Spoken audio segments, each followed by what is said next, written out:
students, welcome back. Today we will continue with our previous topic, the previous chapter, that is Indian economy on the eve of independence. तो last 2 videos में हमने discuss किया था कि during the British rule agriculture sector की क्या condition थी। Britishers यहाँ पर आए तो उन्होंने कैसे इंडिया की इकोनॉमी को सिस्टमैटिकली एक्सप्लॉइट किया, उसको डिवास्टेट किया, how they exploited the industrial sector of India और कैसे हैंडीक्राफ्ट इंडस्ट्री को टोटली खत्म कर दिया गया। और other than this we discussed about the foreign trade, क्या डिस्क्रिमिनेटरी पॉलिसीज ब्रिटिशर्स फॉलो कर रहे थे। They used to export the primary goods from India and import finished goods जो चीप रेट्स पे इंडिया की मार्केट्स में सेल किए जाते थे, जिसकी वजह से इंडिया की डोमेस्टिक इंडस्ट्री धीरे धीरे खत्म हो गई। And other than this we discussed about the demographic condition of India, population की क्या कैरेक्टरिस्टिक्स थी, लिटरेसी रेट की क्या सिचुएशन थी, इनफैंट मोर्टेलिटी रेट कैसा था, and we read about the birth rate and death rates in India. So after discussing all this, we came to the conclusion that Britishers have systematically ruined our economy. Let us add on to that discussion with two more topics, that is occupational structure and infrastructure. Occupational structure की बात करें, so what is occupational structure? It basically means a distribution of working population amongst different industries and sectors.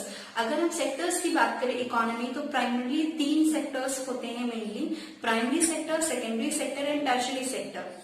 Primary sector में जहां पर nature से related activities होती हैं, उसमें आपका एग्रीकल्चर आएगा, पोल्ट्री आएगा, animal husbandry, fishing, all these belong to primary sector. Okay, secondary sector में बात करें तो बेसिकली इंडस्ट्रीज जितनी भी होती हैं, ऑल इंडस्ट्रीज, फैक्ट्रीज, ये सब आते हैं आपके सेकेंडरी सेक्टर में। टर्शरी सेक्टर में बात करें तो सर्विसेज आती हैं, इसको सर्विस सेक्टर में बोला जाता है, जिसमें आपकी सर्विसेज हो सकती हैं like services of a banker, of a doctor, of a lawyer, all these belongs to, ये जो आपकी आईटी सर्विसेज प्रोवाइड की जाती हैं, all those belong to tertiary sector.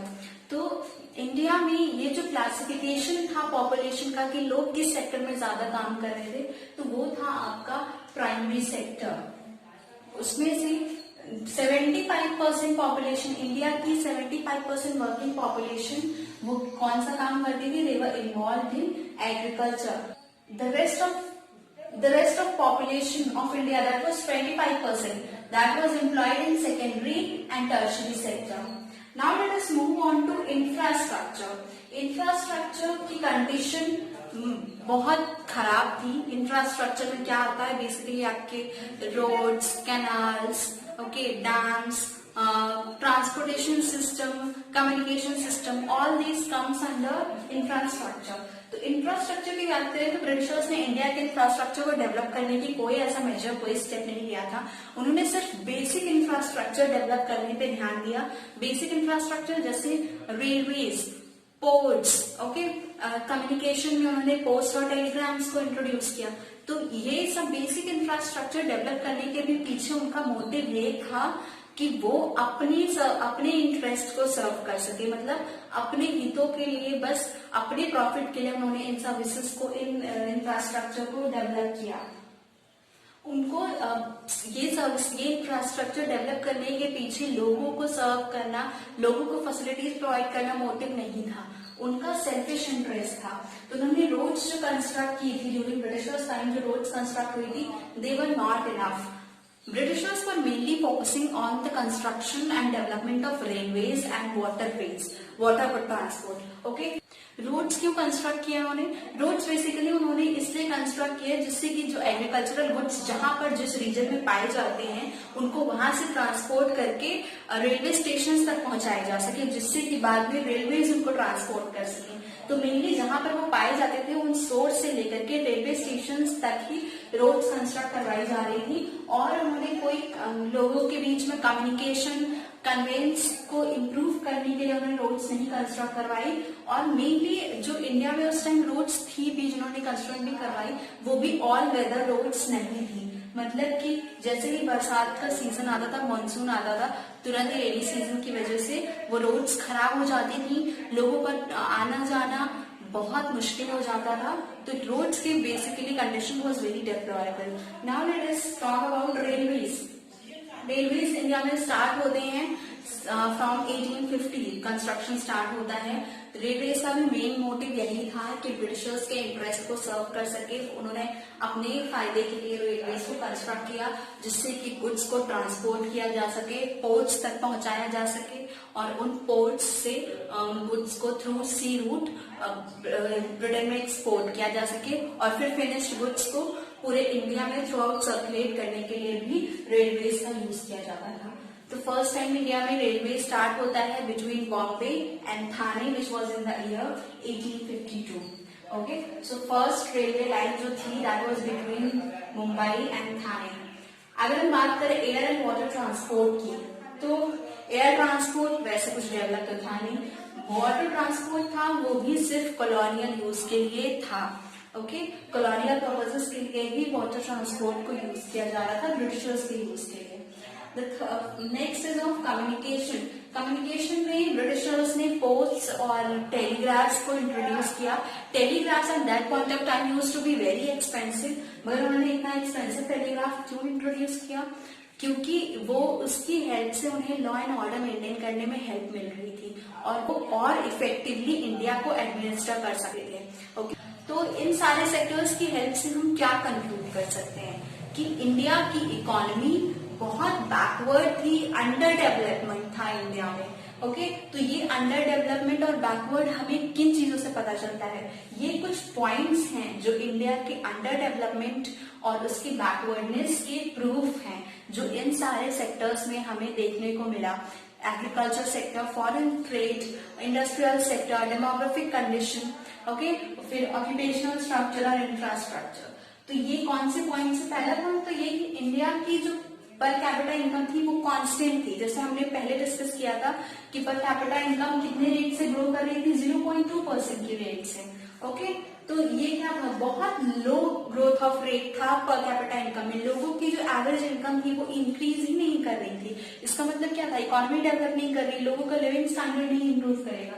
The next thing is of independence of agriculture was increasing. कैसे increase हो रहा था? जब ब्रिटिशर्स आते हैं और वो सिस्टमेटिकली इंडिया का इंडस्ट्रियल सेक्टर को डिस्ट्रॉय कर देते हैं। इंडिया में एज सच तो कोई मॉडर्न इंडस्ट्री थी नहीं। इंडिया के पास सिर्फ उनका हैंडीक्राफ्ट इंडस्ट्री था जो बहुत पॉपुलर था, वेल नोन था। मगर ब्रिटिशर्स जब आते हैं तो उस हैंडीक्राफ्ट इंडस्ट्री को भी डिस्ट्रॉय कर देते हैं। तो इससे क्या होता है? जो आर्टिसंस उस हैंडीक्राफ्ट इंडस्ट्री में एम्प्लॉयड थे वो भी अनएम्प्लॉयड हो जाते हैं, अपनी जॉब खो देते हैं, और उन्हें डिपेंड होना पड़ता है एग्रीकल्चर पे। तो धीरे धीरे क्या हो रहा था? एग्रीकल्चर पे डिपेंडेंस लोगों की इंक्रीज करती जा रही थी। The next proof of India's economically underdevelopment and backwardness is zamindari system, जिसको लैंड सेटलमेंट सिस्टम भी बोलते हैं। तो जमींदारी सिस्टम से क्या हुआ था? इंडिया का एग्रीकल्चर सेक्टर पूरी तरीके से डिवास्टेट हो गया था। The next thing is traditional methods of cultivation. जहां पूरे वर्ल्ड में, पूरे यूरोप में इंडस्ट्रियल रेवोल्यूशन आ रहा था, नई नई मशीन्स, नई नई प्रोसेसेस, नई नई टेक्नोलॉजीज डेवलप की जा रही थी, वहीं पर ब्रिटिशर्स ने कोई भी एफर्ट नहीं लिए थे कि इंडिया के एग्रीकल्चर सेक्टर को मॉडर्नाइज कर सके, इंडियंस को न्यू टेक्नोलॉजीज, न्यू मीडियम्स को प्रोवाइड कर सके, जिससे कि वो अपना प्रोडक्शन और प्रोडक्टिविटी बढ़ा सके। ओके, तो अभी भी यहाँ की फार्मर्स मॉनसून पे ही डिपेंड करते थे। ट्रेडिशनल मेथड्स उनके कल्टीवेशन के होते थे, कोई फर्टिलाइजर्स, कोई अच्छी क्वालिटी के सीड्स उनके पास अवेलेबल नहीं थे, जिससे कि एग्रीकल्चर सेक्टर का प्रोडक्शन बढ़ सके। The next thing is of high frequency of famines. Famines मतलब अकाल, बार बार अकाल बढ़ता जा रहा था, क्योंकि जो ब्रिटिशर्स थे वो कैश क्रॉप्स की, कमर्शियल क्रॉप्स के प्रोडक्शन पे ज्यादा फोकस कर रहे थे, उसको ज्यादा प्रमोट कर रहे थे। Sugar, jute, cotton, coffee, tea, इन सब के प्रोडक्शन पे ज्यादा फोकस हो रहा था। तो क्या हो रहा था? फूड ग्रेन्स का प्रोडक्शन कम होता जा रहा था, और ऊपर से वो भी किस पे डिपेंड करता था? मॉनसून पे। ओके, तो कभी कभी होता था कि अगर कोई नेचुरल कैलामिटी हो गई, और वैसे भी धीरे धीरे इंडिया का फूड प्रोडक्शन डिक्रीज करता गया, फॉल करता गया, और इंडिया में बहुत बार फमाइंस होने लगी और बहुत रिकरिंगली बार बार हो रही थी। Okay, the next thing is destruction of Indian handicraft. India की हैंडीक्राफ्ट इंडस्ट्री, जैसे मैंने पहले बताया, टोटली खत्म कर दी गई थी। Next thing is inadequate industrialisation. Inadequate industrialisation मतलब जो इंडस्ट्रियलाइजेशन हुआ था, जो न्यू इंडस्ट्री सेटअप हुई थी, वो क्या थी? पब्लिक सेक्टर इंडस्ट्री में आपका रेलवेज आता था, कम्युनिकेशन आता था, air and water transport, all this was developed, तो अगर वो भी इनएडिक्वेट था। क्यों? क्योंकि ये सब उन्होंने जो डेवलप किया था वो भी अपने यूज के लिए किया था। कोई कंज्यूमर गुड्स की कोई इंडस्ट्री नहीं थी। कंज्यूमर गुड्स जो गुड्स हम लोग यूज करते हैं, कोई कैपिटल गुड्स की कोई इंडस्ट्री नहीं थी। कोई ऐसी इंडस्ट्री नहीं सेटअप की गई थी जिसमें मशीनरीज और प्लांट्स और इक्विपमेंट्स मैन्युफैक्चर किए जाए, टूल्स मैन्युफैक्चर किए जाए, जिससे कि फर्दर इंडस्ट्रियलाइजेशन हो सके, फर्दर इंडस्ट्री सेटअप हो सके। तो क्या हो रहा था? इनएडिक्वेट इंडस्ट्रियलाइजेशन था। तो इन सभी पॉइंट्स हमें पता चलता है कि इंडिया के जितने भी सेक्टर्स, हमने जितने भी पॉइंट्स टॉपिक्स पढ़े, उन सब में कैसे इकोनॉमिक बैकवर्डनेस थी और कैसे अंडर डेवलपमेंट था। हमने सारे सेक्टर्स के बारे में डिस्कस कर लिया। तो उन सारे सेक्टर्स की स्टडी के बाद हम पता चला कि ड्यूरिंग ब्रिटिश रूल उन सारे सेक्टर्स पे गवर्नमेंट ने फोकस किया कि नहीं किया, कितना डेवलपमेंट हुआ, कितना अंडर डेवलपमेंट हुआ। तो after all that, after 200 years of British rule, जब ब्रिटिशर्स फाइनली 1947 में इंडिया से जाते हैं, तो उस टाइम पे इंडिया की इकोनॉमी का स्टेट कैसा था, उसकी क्या दशा थी, वो हम अब स्टडी करेंगे। उस टाइम की इंडियन इकोनॉमी के, 1947 में इंडियन इकोनॉमी के जो थी, उसके क्या फीचर्स थे, क्या कैरेक्टरिस्टिक्स थी। तो अगर उसको कैरेक्टरिस्टिक्स देने की बात करें तो हम ये कह सकते हैं कि Indian economy was a colonial economy. Colonial economy का मतलब वो इकोनॉमी होता है जो अपने जो कॉलोनाइजर होता है, मतलब जो एक तरीके से जो हमारे यहाँ ब्रिटिशर्स थे वो कॉलोनाइजर्स थे और इंडिया वाज अ कॉलोनी। तो वो कॉलोनाइजर्स के बेनिफिट के लिए ही उसके सारे इकोनॉमिक रिसोर्सेज का यूज होता है। इंडिया से क्या हो रहा था? ड्रेन ऑफ वेल्थ हो रहा था। ड्रेन ऑफ वेल्थ मतलब यहाँ के जितने भी प्राइमरी प्रोडक्ट्स थे, प्राइमरी गुड्स थे, उन सबको एक्सपोर्ट कर दिया जाता था बहुत चीप रेट्स पे। ब्रिटिशर्स को, ब्रिटेन को एक्सपोर्ट किया जाता था और वहां से फिनिश गुड्स को इंपोर्ट करके यहाँ इंडिया के मार्केट्स में सेल किया जाता था। तो ये क्या हो रहा था? ये इंडिया का मनी जो है, इंडिया की वेल्थ कहाँ जा रही थी? That was going to Britain. Okay, तो यहाँ इंडिया की वेल्थ का ड्रेन हो रहा था। और क्या हो रहा था? There was commercialisation of agriculture. जब एग्रीकल्चर को कमर्शियलाइज कर दिया, उसका मेन मोटिव क्या था एग्रीकल्चर को कमर्शियलाइज करने का? कि जो ब्रिटेन की इंडस्ट्रीज हैं उनको रॉ मटेरियल्स की कमी ना हो। ओके, तो इंडिया मेन काम करता था ब्रिटेन की इंडस्ट्रीज को रॉ मटेरियल सप्लाई करने का। तो इंडिया को एक तरीके से फीडर इंडस्ट्री बना दिया गया था ब्रिटेन की इंडस्ट्री के लिए। उसको रॉ मटेरियल्स फीड करती थी और उनके गुड्स जो होते थे वो कंज्यूम करती थी। तो यहाँ पर क्या हो रहा था? क्योंकि खुद की इंडिया की कोई प्रोडक्शन नहीं हो रहा था, कोई प्रोडक्टिव एक्टिविटी नहीं हो रही थी, इस वजह से इंडिया की सारी वेल्थ डिप्लीट होके, ड्रेन होके कहाँ जा रही थी? Britain. The next property that we can state is Indian economy was a semi-feudal economy. Britishers ने इंट्रोड्यूस किया था लैंड सेटलमेंट सिस्टम को, ये जिसको हम बोलते हैं जमींदारी सिस्टम। तो इसकी वजह से क्या बन गया था? इंडिया एक feudal economy, semi feudal economy बन गया था। फ्यूडल बेसिकली यही कि लैंडलॉर्ड्स होते हैं जो बड़े बड़े लैंड एरियाज ओन करते हैं और वो लोगों को जो फार्मर्स उनके अंडर रह के एग्रीकल्चर एक्टिविटीज कर रहे होते हैं, उनको कुछ टैक्स पे करना होता है उन लैंडलॉर्ड्स को, ओके, जमींदार्स को। तो क्या बन गया था? इंडिया की इकोनॉमी एक सेमी फ्यूडल इकोनॉमी बन गई थी। The next thing is Indian economy was stagnant economy. Stagnant economy का मतलब होता है वो इकोनॉमी जिसमें ग्रोथ बहुत very low rate of growth हो, बहुत कम ग्रोथ हो रहा हो या बिल्कुल ग्रोथ ना हो रहा हो। तो जैसे हमने इंडिया के इकोनॉमिक सेंसस से पता चलता है, जैसे हमने फर्स्ट वीडियो में बात की थी, तो इंडिया का ग्रोथ रेट कितना था? 2% था, ओके, इकोनॉमी का। और अगर पर कैपिटा इनकम में ग्रोथ की बात करें तो 0.5% था। ये क्या कर रही है? बहुत कम नंबर्स हैं। तो इससे पता चल रहा है कि जो रेट ऑफ ग्रोथ था वो बहुत कम था। तो इंडिया की इकोनॉमी क्या थी? स्टैग्नेंट थी, उसकी ग्रोथ रुक गई थी। स्टैग्नेंट मतलब रुक जाना, okay. The fourth point is Indian economy was a backward economy. Backward economy मतलब पिछड़ी हुई अर्थव्यवस्था थी। कैसे थी पिछड़ी? क्योंकि इंडिया का जो प्रोडक्टिविटी था, एग्रीकल्चर सेक्टर की जो प्रोडक्टिविटी थी वो बहुत लो थी, क्योंकि यहाँ पर मॉडर्न फार्मिंग मेथड्स नहीं यूज हो रहे थे, मॉडर्न टेक्नोलॉजी नहीं यूज हो रही थी। इस वजह से इंडिया की जो प्रोडक्टिविटी थी वो बहुत कम थी। इसके अलावा इंडिया की लो पर कैपिटा इनकम थी। जब हर इंसान की जो एवरेज इनकम होती है एक कंट्री में लोगों की, जब वो ही कम होगी तो इसका मतलब क्या होगा, इसका मतलब ये होगा कि उस कंट्री का डेवलपमेंट भी बहुत कम होगा। ओके, लोग वहां के पिछड़े रह जाएंगे, उनका लिविंग स्टैंडर्ड नहीं इंप्रूव होगा। Other than this, the Indian economy में क्या था, ट्रेडिशनल एग्रीकल्चर मेथड्स यूज हो रहे थे। इसकी वजह से भी इंडिया का प्रोडक्टिविटी जो था उसका लेवल बहुत कम था। High rates of birth and death rates थे।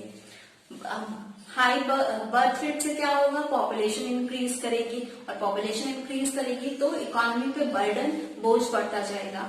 और हाई डेथ रेट का मतलब क्या है कि इंडिया की जो डिपेंडेंट रेशियो है, डिपेंडेंसी रेशियो, जो डिपेंडेंट पॉपुलेशन है उसका नंबर बढ़ता जाएगा। हाई डेथ रेट होगी मतलब जो वर्किंग लोग होते हैं, जो ज्यादा एज ग्रुप में होते हैं, मेनली उन्हीं की डेथ होगी, तो वही लोग अर्न करके ला रहे होते हैं, इकोनॉमी में कंट्रीब्यूट कर रहे होते हैं। ओके, वही लोग काम करते हैं, वही लोग इनकम अर्न करते हैं। तो जब उनकी डेथ होगी तो क्या होगा, जो लोग डिपेंडेंट हैं, दूसरों पर डिपेंड होते हैं अपने लाइवलीहुड के लिए, अपने सर्वाइवल के लिए, तो उन लोगों का नंबर बढ़ जाएगा। इस वजह से भी इंडिया बैकवर्ड इकोनॉमी था। Other than this there was mass illiteracy. बहुत कम लोग थे जो लिटरेट थे, जो शिक्षित थे, साक्षर थे। में सिर्फ विमेन की बात करें तो सिर्फ 7% विमेन वर लिटरेट। ओके, तो इन सब पॉइंट्स में पता चलता है Indian economy was a backward economy. Other the next feature of Indian economy eight that point of time was it was a depleted और डिप्रिशिएटेड इकोनॉमी। डिप्लीटेड या depreciated economy का मतलब ये है कि जो भी इकोनॉमी, इंडिया की इकोनॉमी के जो भी असेट्स थे भी, वो भी धीरे धीरे खराब हो गए थे, डिप्लीट कर गए थे, उनकी वैल्यू में कमी आई थी, मतलब वो डेप्रिशिएट कर गए थे। क्यों ऐसा हुआ था? मेन रीजन इसके पीछे था was the second world war. Okay, जब दूसरा वर्ल्ड वॉर होता है तो क्या होता है, इंडिया की इंडस्ट्रीज को अपनी लिमिट से ज्यादा, उनकी जो कैपेसिटी थी उससे ज्यादा काम करना पड़ता है, प्रोडक्शन करना पड़ता है, क्योंकि अब ज्यादा गुड्स की जरूरत थी। मेनली स्टील और इंडस्ट्री, आयरन इंडस्ट्री, इन सबको अपनी कैपेसिटी से ज्यादा काम करना पड़ता है और गुड्स एक्सपोर्ट करने पड़ते हैं ब्रिटेन की आर्मी के लिए और इंडियन आर्मी जो ब्रिटिशर्स की तरफ से लड़ रही थी, इस सब के लिए। तो इससे क्या होता है कि इंडिया का जो फिजिकल एसेट होता है, जो भी उसके पास रिसोर्सेज अवेलेबल होते हैं, वो सब डेप्रिशिएट कर जाते हैं, खत्म हो जाते हैं, क्योंकि जितना ज्यादा यूज होगा उतना ज्यादा डेप्रिशिएशन होगा। मगर क्योंकि ब्रिटिशर्स को पता था कि सेकेंड वर्ल्ड वॉर के बाद उन्हें इंडिया छोड़ करके जाना है, क्योंकि ऐसा एग्रीमेंट हुआ था, तो वो क्या करते हैं, वो सोचते हैं कि अब डेप्लीट हो गया है तो होने दो, अब हमें तो यहाँ रहना नहीं है, तो हम कोई ऐसा अरेंजमेंट नहीं करेंगे, कोई स्टेप्स नहीं उठाएंगे उसको रिप्लेस करने के। तो कोई रिप्लेसमेंट नहीं होता है उन डेप्लीटेड फिजिकल एसेट्स का, उनको कुछ रिपेयर, रिप्लेस नहीं किया जाता है। तो जब ब्रिटिशर्स जाते हैं तो इंडिया की इकोनॉमी कैसी थी, डिप्लीटेड थी और डेप्रिशिएटेड थी, क्योंकि उन्होंने एक्सेसिव यूज किया हमारे असेट्स का, हमारी कंट्री के रिसोर्सेज का। मगर उस असेट जो एक्सेसिव यूज की वजह से जो भी डेप्रिसिएशन आया था, उनकी वैल्यू में जो कमी आई थी, उन सबको रिप्लेस करने की, रिपेयर करने की कोशिश कोई नहीं की। Okay, the next thing is was the Indian economy was an amputated economy. Amputation का मतलब, एम्प्यूटेटेड अगर ह्यूमन बीइंग की बात करें तो किसी का अगर कोई बॉडी पार्ट काट दिया जाता है, अलग कर दिया जाता है, तो इसको बोलते हैं एम्प्यूट कर दिया गया। तो एक तरीके से जब ब्रिटिशर्स यहाँ से जाते हैं तो वो इंडिया को एम्प्यूटेट कर देते हैं, क्योंकि वो इंडिया का एक पार्ट डिवाइड करके अलग कर देते हैं। उनकी पॉलिसी क्या थी, डिवाइड एंड रूल। तो इंडिया का फाइनली इस पॉलिसी की वजह से पार्टीशन हो जाता है between India and Pakistan. Okay, तो पाकिस्तान में जब पार्टीशन हो जाता है तो दो बहुत मेजर प्रॉब्लम्स अराइज होती हैं। पहला तो ये कि वो जो रिफ्यूजीज थे जो पाकिस्तान से इंडिया में आ रहे थे, ओके, तो उनको कैसे रिहेबिलिटेट किया जाए, उनको कैसे फिर से इंडिया में सेटल किया जाए, ये बहुत बड़ी प्रॉब्लम थी इंडियन गवर्नमेंट के सामने, इंडियन इकोनॉमी के सामने। Other than this, there was shortage of raw material for cotton and jute industry. तो कॉटन इंडस्ट्री मेनली गुजरात के रीजन में पाई जाती है, मतलब कॉटन ग्रो किया जाता है mainly in the Gujarat region and Maharashtra. जब इंडिया का डिवीजन होता है तो बहुत सारा ऐसा एरिया जहां पर कॉटन ग्रो किया जाता था वो पाकिस्तान में चला जाता है। ओके, और इसके अलावा जूट की बात करें तो जूट हमारा ग्रो किया जाता था बंगाल रीजन में। तो जब इंडिया का पार्टीशन होता है तो उसको पार्टीशन जो अभी करंटली आपका बांग्लादेश है, जो पहले उस टाइम पे ईस्ट पाकिस्तान कहा जाता था, उसमें मेजर एरिया चला जाता है जूट ग्रोइंग। ओके, तो इस वजह से जो इंडिया में कॉटन और जूट इंडस्ट्रीज थी उनमें रॉ मटेरियल्स की कमी होती है। अदर देन दिस, जो आपका पंजाब रीजन है जो मेनली एग्रीकल्चरली बहुत डेवलप्ड है, बहुत प्रोडक्टिव फर्टाइल लैंड है वहां का भी बहुत सारा मेजर पोर्शन पाकिस्तान में चला जाता है। तो इन सारे रीजंस की वजह से हम क्या कह सकते हैं कि इंडिया की इकोनॉमी को एम्प्यूटेट कर दिया गया था, उसको एक तरीके से उसके किसी एक भाग को, उसके बॉडी के एक पार्ट को अलग करके उसको कमजोर कर दिया गया था। तो ये सारे फीचर्स हैं हमारे इंडियन इकोनॉमी के on the eve of independence. I hope this chapter is clear.